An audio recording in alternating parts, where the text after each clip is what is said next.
Japan today, oriented to the ways of the West, absorbed to the pulse and style of American life. Modern, industrious, prosperous, Japan is a powerful ally of the United States. The change has taken place in the recent past. The connecting link with that past, the emperor. Today is a constitutional monarch, a figurehead. 20 years ago, in 1945, he was divine, the god-king of an empire, leader of a military dictatorship. A dictatorship faced with the decision to fight a lost war to the death or surrender to its enemy. This is the story of that decision.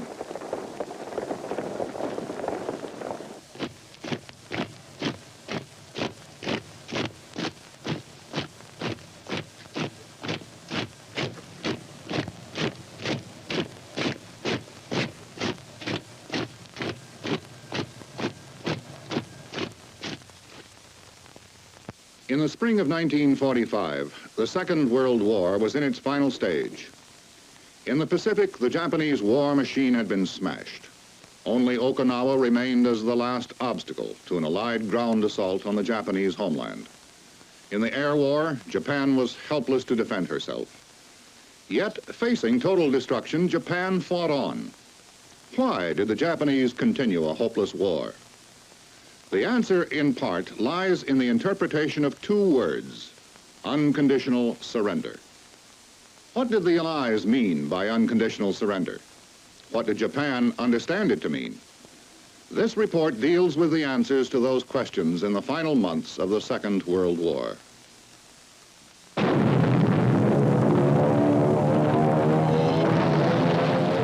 May 1945. With the war in Europe almost over, the United States concentrates its war power on defeating Japan. The entire country is under siege by air attack. Transportation, supply lines, harbor shipping are systematically destroyed. Caught at sea, Japanese freighters are easy targets.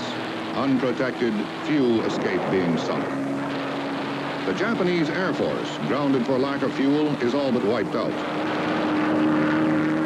The American attack planes are unopposed.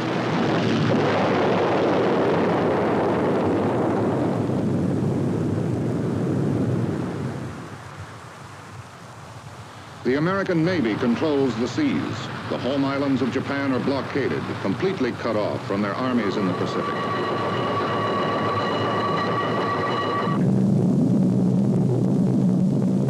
General LeMay's 21st Bomber Command concentrates on the industrial cities. In daily raids, the B-29s unleash a rain of ruin from the skies. Firebombs are a potent weapon against a country of wooden buildings. Area bombing, less than precise, burns out homes as well as war plants. Firestorms rage out of control.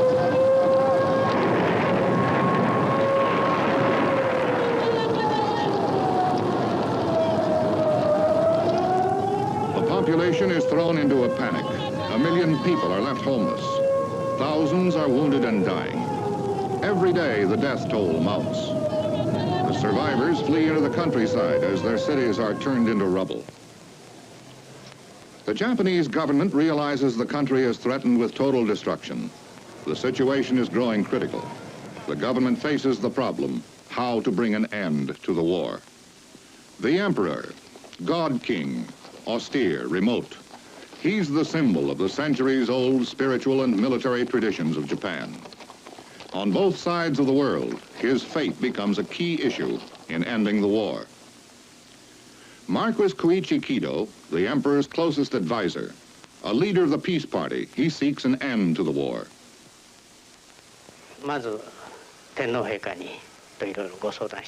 I consulted with the emperor.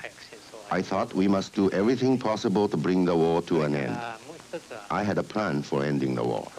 I requested the emperor's permission to put it into effect. The emperor consented and told me to go ahead.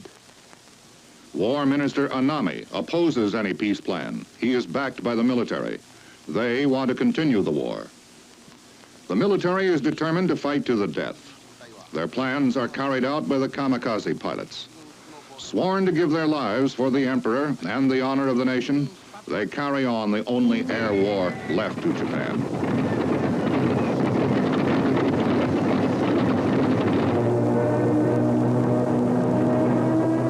The kamikaze attacks are intensified. Their mission is to destroy the American Navy in massive suicidal raids. In a single 36-hour period, 355 kamikaze planes are shot down. They sink 6 American ships, damage 22 more. Despite the mounting loss of pilots and planes, there is no shortage of kamikaze volunteers. Off Okinawa alone, 1,900 planes are destroyed. Many of them never reach their goal, but many hit their primary target, the aircraft carrier. The American Navy suffers higher casualties than in any similar period in its history. Off Okinawa, 5,000 men are killed. 5,000 more are wounded. The price of unconditional surrender is high on both sides.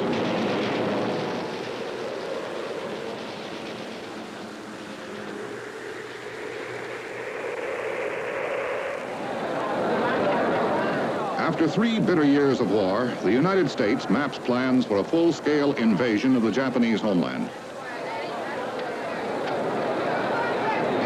The casualties of Operation Olympic are estimated at 1 million American soldiers.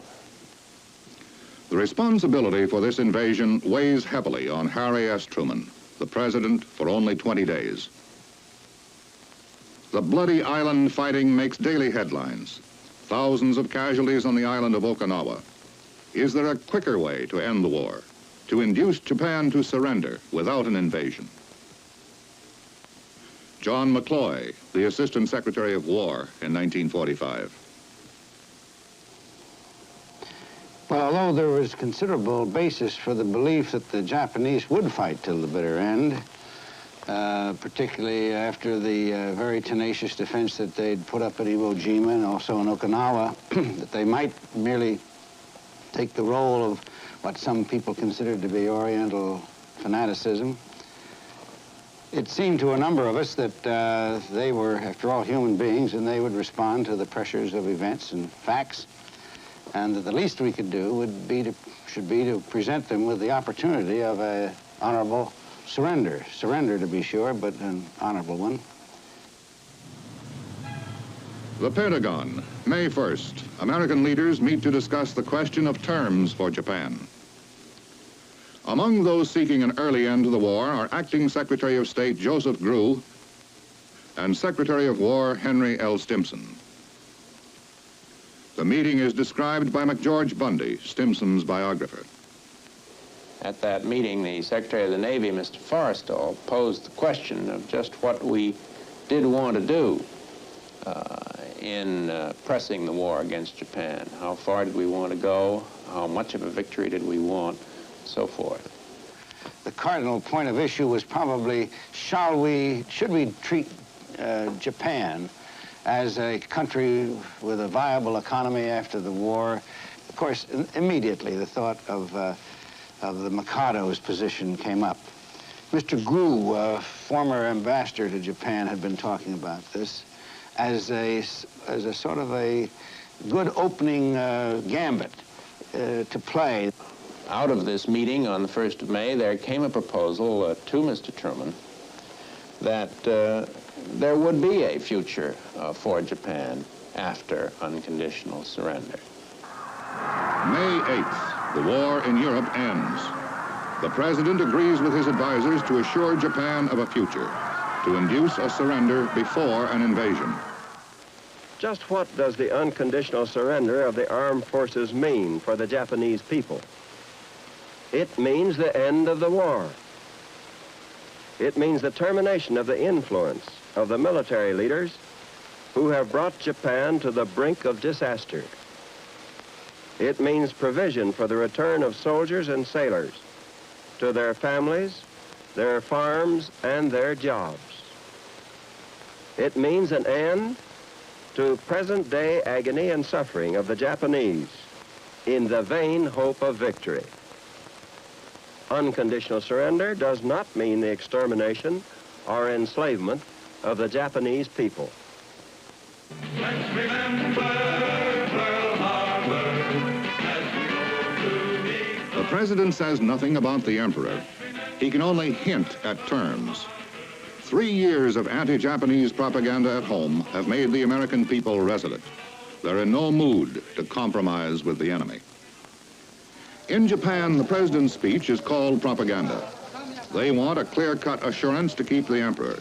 Japan pledges to fight on.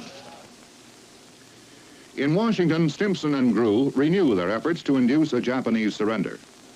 Mr. Grew and Mr. Stimson agreed that some sharp shock would be necessary to bring the Japanese government to such a great decision. Mr. Stimson's private view at the time was that, in all probability, the most effective available instrument of producing that kind of enormous shift of position, giving that shock, would be the atomic bomb. Grew is looking for an immediate kind of shock. He feels the opportunity comes on May 25th. Tokyo is gutted by 3,000 tons of incendiaries. 16 square miles of the city are burned out in a single night. May 28th, 3 days after the Tokyo raid, Grew goes to the White House with his plan.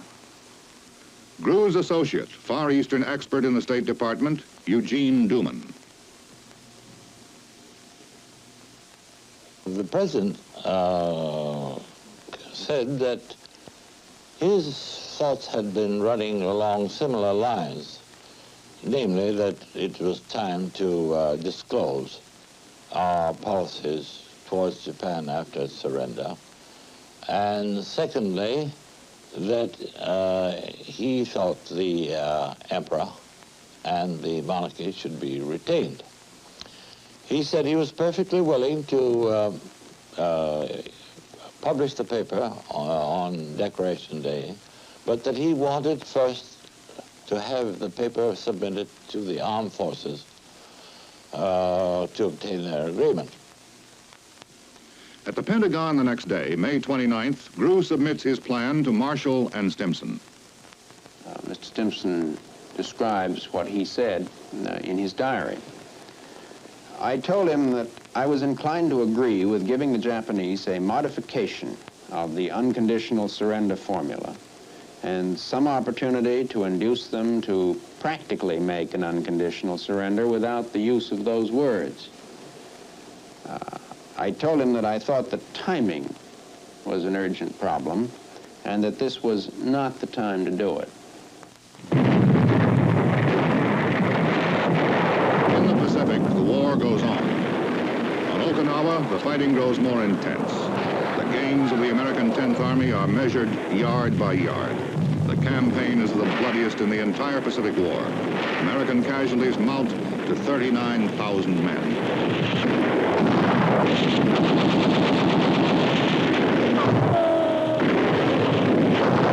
In Tokyo, the government wants terms guaranteeing the retention of their emperor, but it does not ask. The United States seriously considers such terms, but it does not present them. In the jungles of Okinawa, death becomes routine. The war grows more and more barbaric.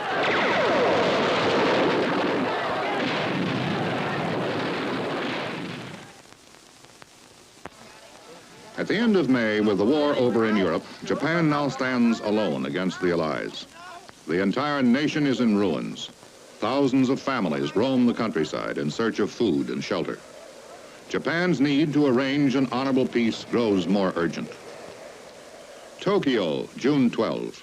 Marcus Kido renews his efforts for a peace with honor. He has the emperor's approval, but he must proceed with caution. The general mass did not know that there were talks of peace and surrender. Even if they found out the truth, we did not expect opposition from the people. But the military was a horse of another color. They would oppose surrender and revolt. It was my plan to keep one step ahead of the soldiers and bring about peace before they started maneuvering to oppose surrender. Though the Japanese government is divided on peace or war, there is agreement on one issue.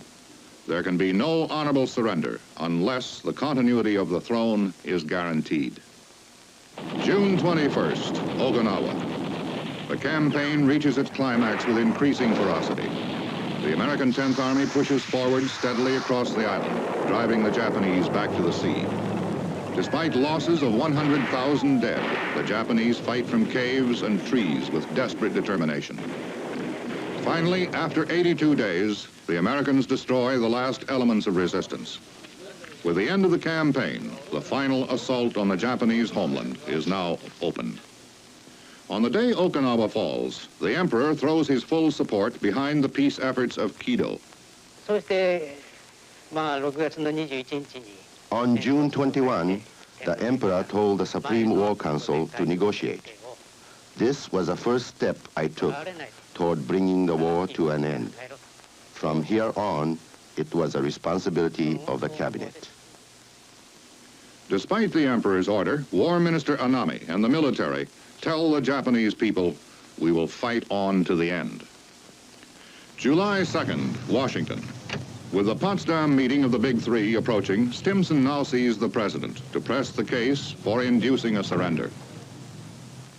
The Secretary summarized his views by saying, I believe Japan is susceptible to reason, and it is therefore my conclusion that a carefully timed warning should be given to Japan. The Secretary noted two other elements that he thought should be in such a warning.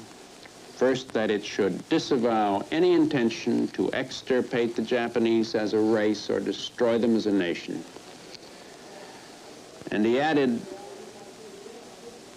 secondly, his personal belief that if in saying this, we should add that we do not exclude a constitutional monarchy, it would substantially add to the chances of acceptance.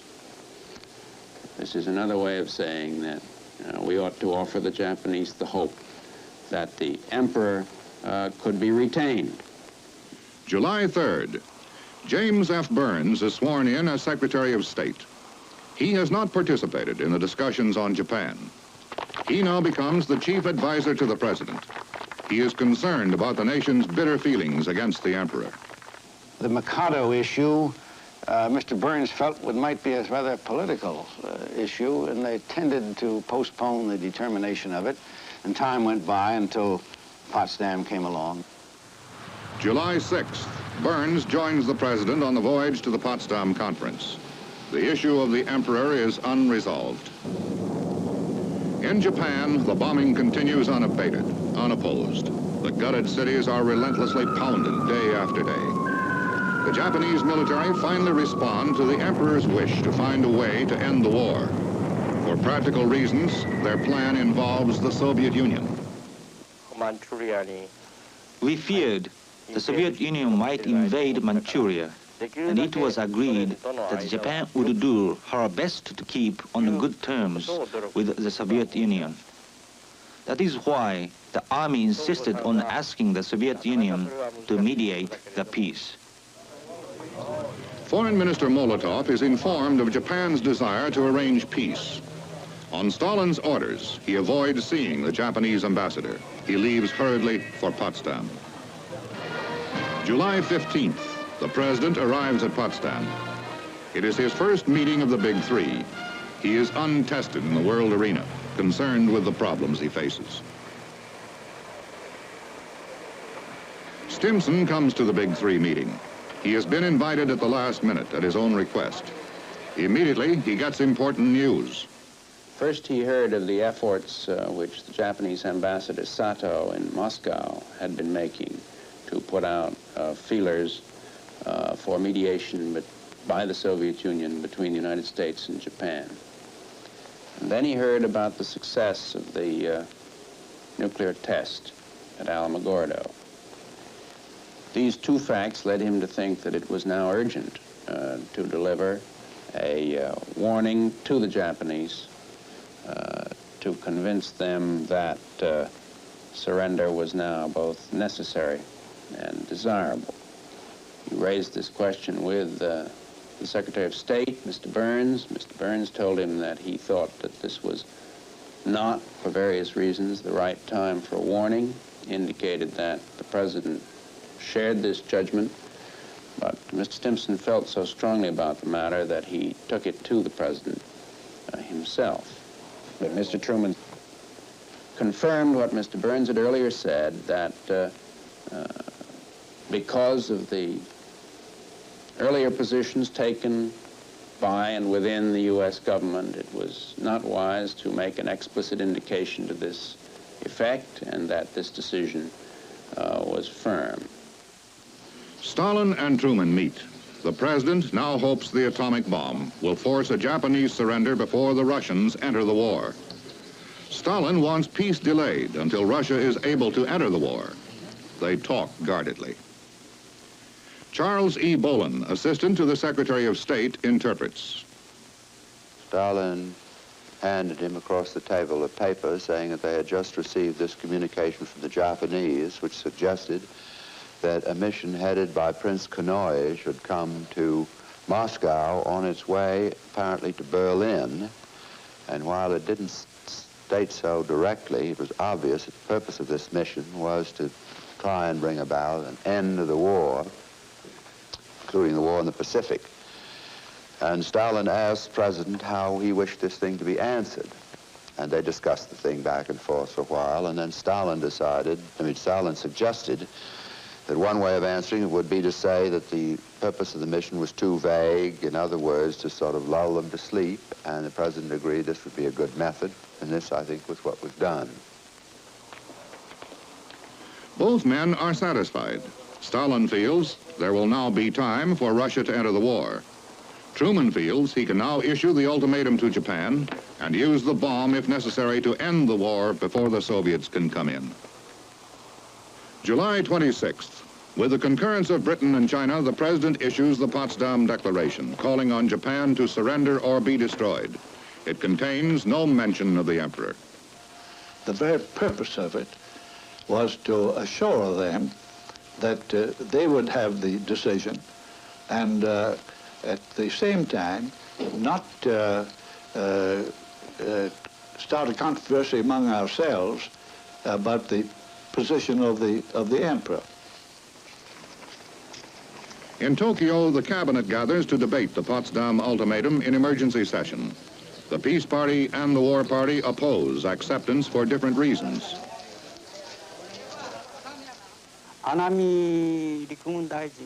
War Minister Anami was opposed to accepting the unconditional surrender terms stipulated in the Potsdam Declaration. He wanted to reserve some conditions in the wake of surrender. The people in the army were determined to fight on their home ground. No one gave even a thought to a peace treaty. Vice Minister of Foreign Affairs, Shunichi Matsumoto, a leader of the Peace Party. The Potsdam Declaration made no provision regarding the status of the Emperor. The Foreign Ministry was also of the view that Japan must absolutely defend the status of the Emperor. On July 28, the Premier of Japan, Suzuki, rejected the Potsdam Ultimatum by announcing that it was unworthy of public notice. In the face of this rejection, Mr. Stimson goes on, we could only proceed to demonstrate that the ultimatum had meant exactly what it said, when it stated that if the Japanese continued the war, the full application of our military power, backed by our resolve, will mean the inevitable and complete destruction of the Japanese armed forces, and just as inevitably, the utter devastation of the Japanese homeland. With Japan's rejection of the Potsdam Ultimatum, the order to use the bomb is activated. This city is now doomed. August 6th, 2:45 a.m. A single B-29, the Enola Gay, rolls down the center runway on Tinian Atoll. Carrying the atomic bomb, It lifts off smoothly and turns on a direct course for the Japanese coastal city of Hiroshima.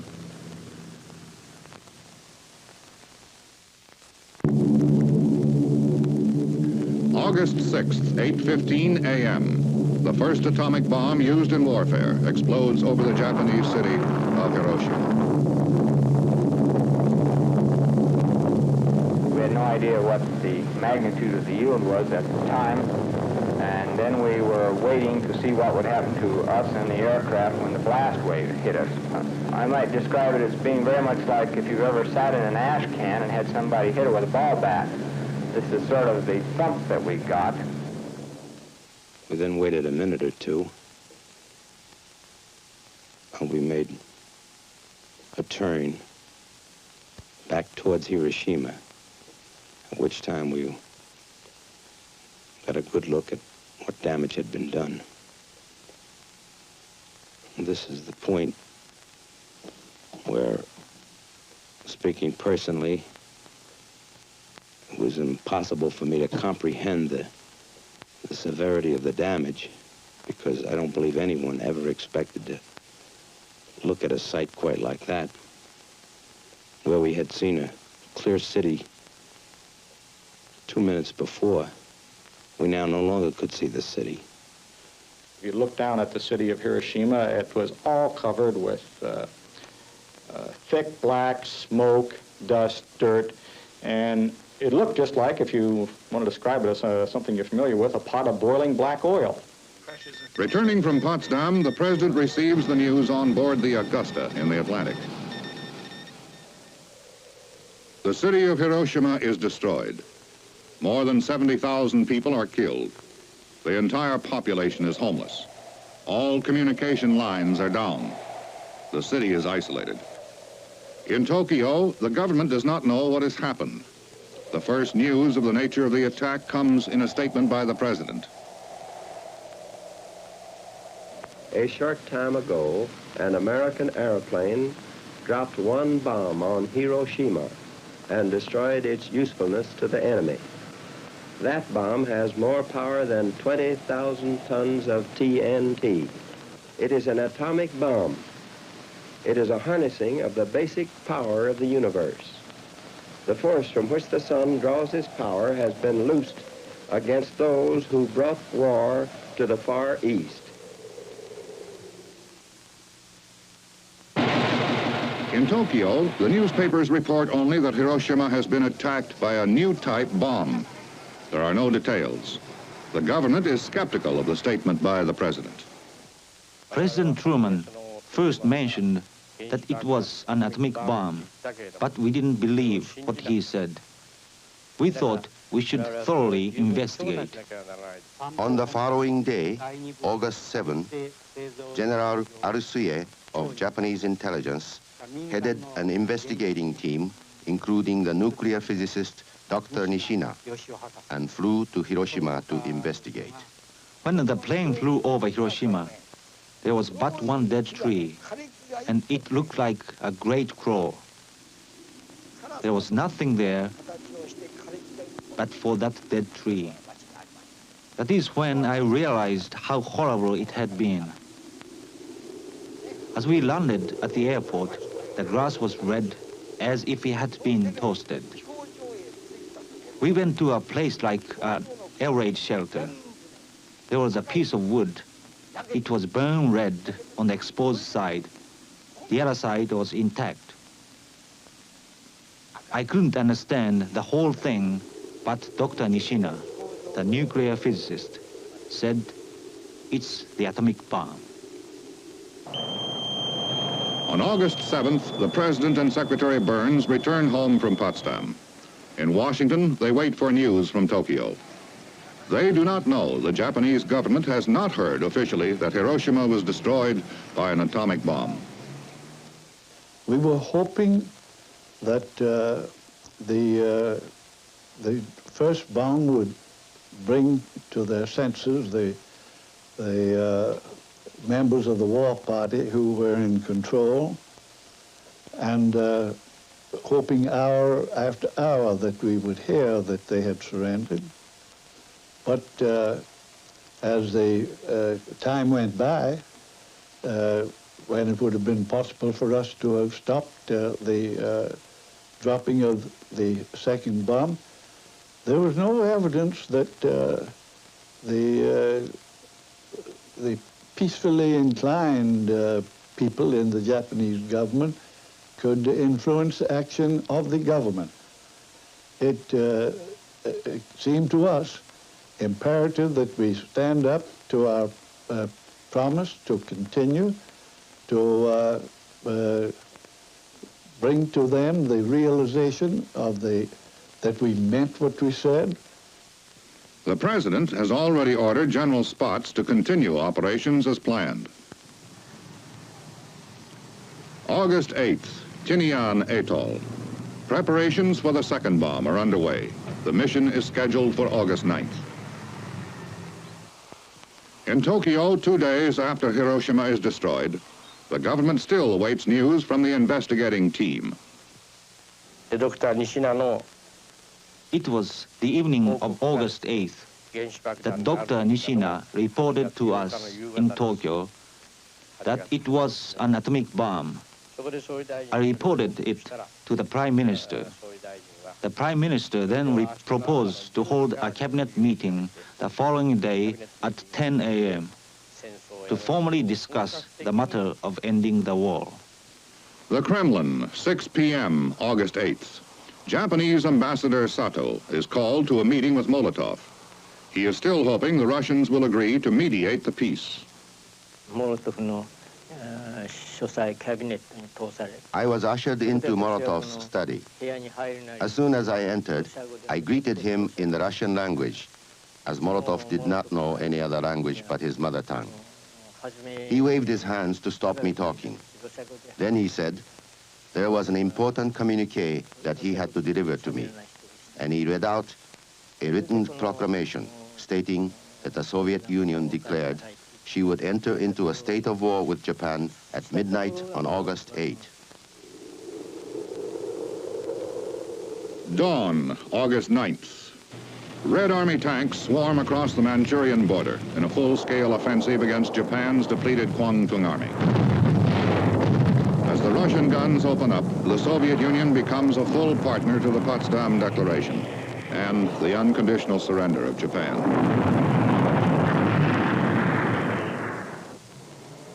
At the White House, the President reports to the nation. The Soviet Union, before she had been informed of our new weapon, agreed to enter the war in the Pacific. We gladly welcome into this struggle against the last of the Axis aggressors our gallant and victorious ally against the Nazis. The Japs will soon learn some of the other military secrets agreed upon at Berlin. They will learn them firsthand, and they will not like them. Tokyo, August 9th, 10 a.m. The Supreme War Council meets to discuss surrender. They have not yet learned that the Russians have entered the war only hours before. They consider a graver problem. We wondered how many of the bombs the Americans had at the time. The only thought of the military was whether we could stage the decisive battle on our home ground if many atomic bombs were dropped. The debate in the War Council is deadlocked on the issue of surrender. The vote is 3-3. Foreign Minister Togo says Japan must surrender. War Minister Anami insists Japan must fight on to preserve the throne and the national honor. As the Japanese War Council debates, a single B-29 boxcar crosses the Japanese coastline headed for Kokura. The primary target is closed in. After 3 false bomb runs, the plane alters course to the secondary target.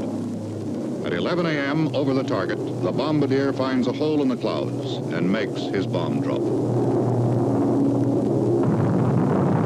35,000 people are killed. 60,000 are wounded. The city of Nagasaki is destroyed by the second atomic bomb.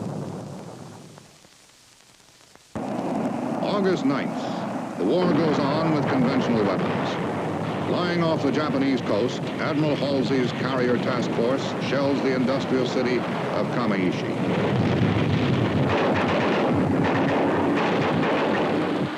After the shelling, planes of the task force follow up with sweeping attacks on the stricken area.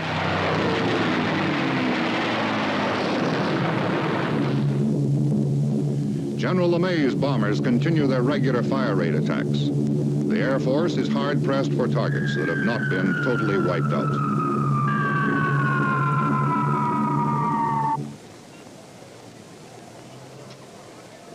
In Tokyo, rumors sweep the city that it is marked for an atomic attack on August 12th. A feeling of great alarm runs through the population. Within the palace grounds, the Japanese government meets in day-long sessions, seeking a way to end the war.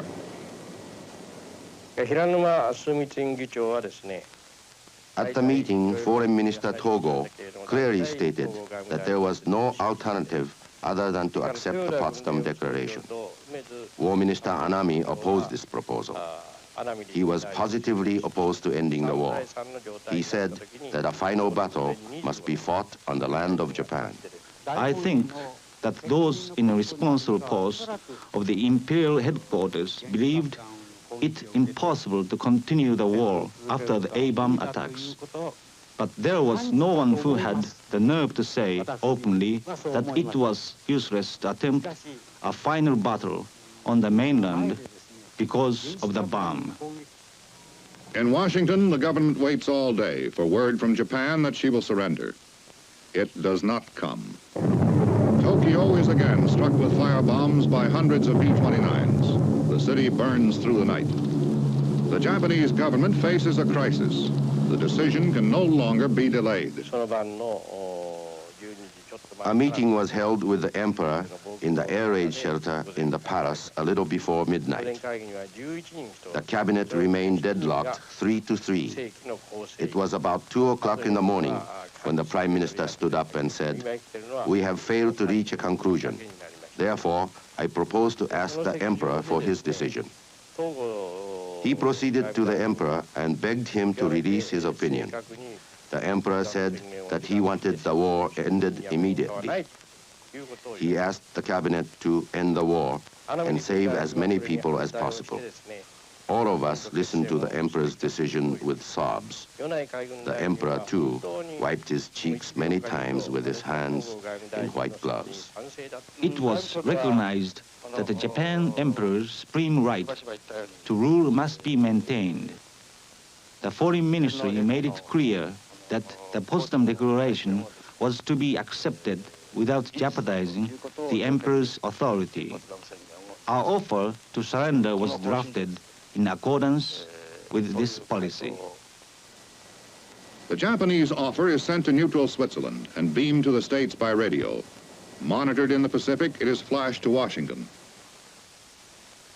8:30 a.m., August 10th. The President calls an emergency meeting at the White House.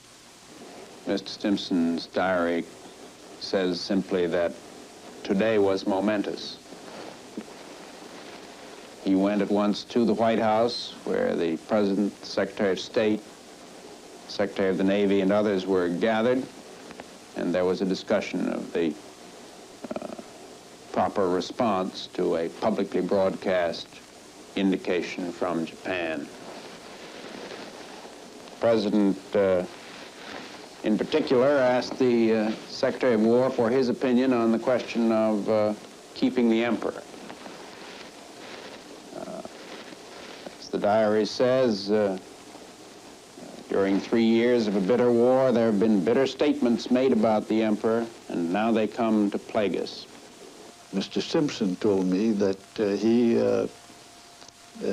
approved the message that I had drafted in reply, which is a matter of history, and which, without making any promise about the emperor, I had our government state that the emperor would at all times be subject to the direction of the Supreme Commander of the Allies. Obviously, it contemplated that the emperor should continue, but should be subject to General MacArthur. Even as the Allies reply, the Red Army presses its offensive in Manchuria. In Tokyo, the government is again divided over the Allied reply. The Army opposes acceptance. That was because of their tradition of the warrior of the old-time Japan, that a warrior must fight to the last. Even if he is defeated, it is shameful to surrender. So he is determined to fight until he dies. I think this spirit applied to the Japanese soldiers at that time. In Washington, the president waits for a final answer from Japan. He delays the order to use a third bomb. My responsibility was to be sure that the weapons that came next were ready and assembled and ready for use. I think that this has not been said before. There was another bomb on the way to Japan, a third bomb, and when Admiral King ordered the cessation of the flow of munitions to the Far Eastern Theater, I asked General Groves whether that could not be made to apply to this third bomb, and he said, I think it can. August 13th, with no word from Tokyo, the United States threatens an all-out attack. In Tokyo, the situation grows desperate as leaflets are dropped informing the people of the Allied terms. The situation became very grave. The soldiers knew nothing of our plans for surrender. If they saw the leaflets, anything could happen. There was danger that they would do something drastic. I rushed to the palace and suggested an imperial conference of the cabinet and the Supreme War Council. Consequently, the Prime Minister and I went to the Emperor to ask him to order such a meeting. The Emperor consented. By imperial decree, the Emperor's ministers meet in solemn council to reconsider the Allied terms. The last joint meeting with the Emperor was held in the palace bomb shelter. The Emperor said he agreed to the decision of the foreign minister to accept the Allied reply. It was in such a situation that we decided to surrender. August 14th, 1:49 a.m. Washington receives a radio message of the Japanese surrender. It is not yet official. Though the government has not yet proclaimed victory, the GIs in the Pacific hail the news. If the war is over, it means they will not have to invade the beaches of Japan. It means survival and a one-way trip home. In Japan, the people are uneasy. Their government has capitulated, but they have not yet been told the war is over. Their emperor prepares to broadcast the news in an imperial rescript. War Minister Anami has resisted unconditional surrender. Now he faces a dilemma.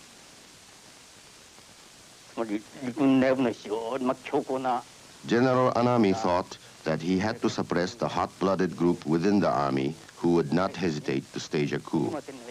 On the other hand, he had to consider the desire of the emperor.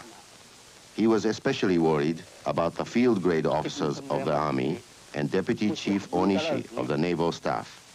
These people were uncontrollable warmongers.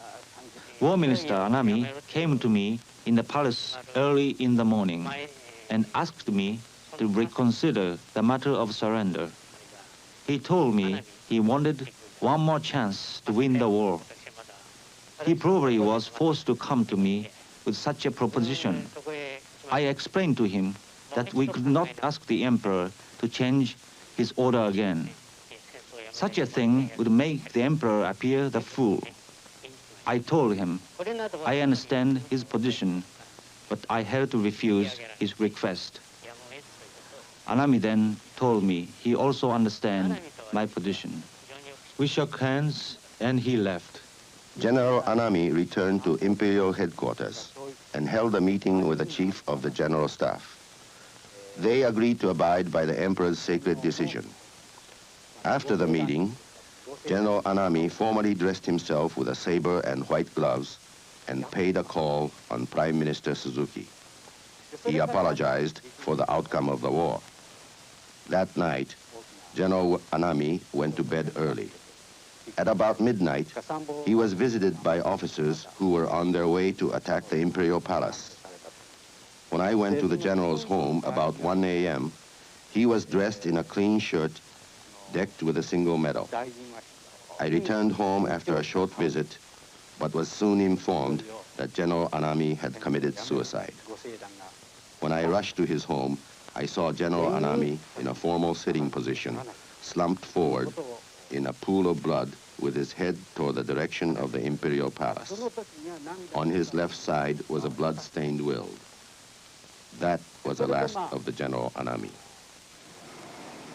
On this same night, August 14th, the draft of the Emperor's message is completed. At 1:45 a.m., August 15th, a group of young army fanatics assassinate the commander of the Imperial Guards and seize control of the palace. The Emperor is not disturbed from his sleep. The Chamberlain came to me and said that the Imperial Guard had revolted and taken over the palace. He pleaded with me to hide. He asked me to hide in the physician's room, pretending to be the physician. I went to the room, but I felt ill at ease. If I am to be assassinated, I thought, then I must die sooner or later. So I went back to my own room again. I tore all the secret documents and flushed them down the toilet. Soon afterward, I was asked to hide in the bomb shelter. I learned later that while I was hiding, army soldiers were looking high and low for recording of the Emperor's surrender message, and that they were also looking for me. They had gone to my room 5 or 6 times in search of me. Anyway, they failed to locate both me and the recording. Thus, my life was saved. But the army had taken control of the switchboard, and there was no way of contacting the outside, so no one outside had the faintest idea what was taking place inside the palace. But an Imperial naval aide had one direct line to the Navy Department, which he used immediately on learning of the situation. The Navy Department, in turn, informed the East Army Command headquarters of the situation. The commander of the East Army Command, General Tanaka, personally came to the palace and suppressed the revolt. As a result, everything was in order again at about 8 a.m. Noon, August 15th. With the revolt crushed, the Japanese people finally learn what the world has known for several hours. The war is over. Japan has surrendered. By radio, they hear the voice of their emperor, high-pitched, tired, hesitant. After pondering deeply the general trends of the world and the actual conditions obtaining in our empire today, we have decided to effect a settlement of the present situation by resorting to an extraordinary measure. We have ordered our government to communicate to the governments of the United States, Great Britain, China, and the Soviet Union that our government accepts the provisions of the joint declaration. 7 p.m., the President speaks to the nation. I have received this afternoon a message from the Japanese government in reply to the message forwarded to that government by the Secretary of State on August 11th. I deem this reply a full acceptance of the Potsdam Declaration, which specifies the unconditional surrender of Japan. In the reply, there is no qualification. After 3 years and 8 months of brutal fighting in the Pacific, Americans joyously celebrate the end of hostilities. The combatants of World War II are at peace for the first time in almost 6 years. If the moment is one of rejoicing, it is coupled with grief. The military dead number more than 15 million. The civilian dead, men, women, and children, number millions more. But with the victory of free men over tyranny across the entire world, there is an immense sigh of relief. With the surrender of Japan, the issue of unconditional surrender was resolved. For Japan, the term was acceptable only if the Allies allowed her to retain the emperor.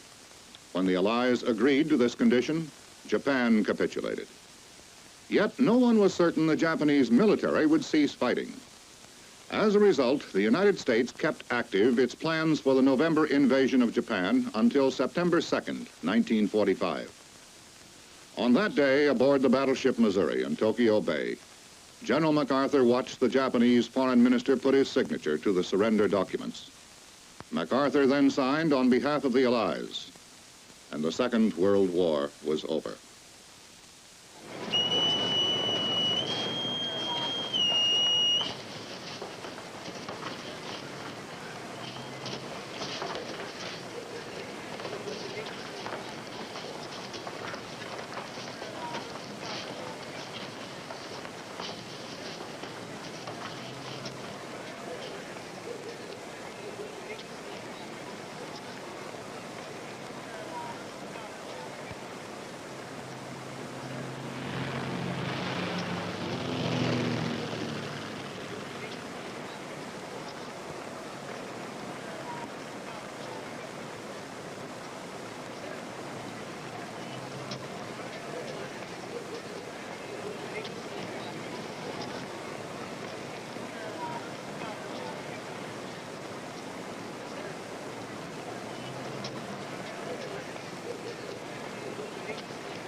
We thank you for watching, and remember, stay updated on breaking news and top stories on the NBC News app or watch live on our YouTube channel.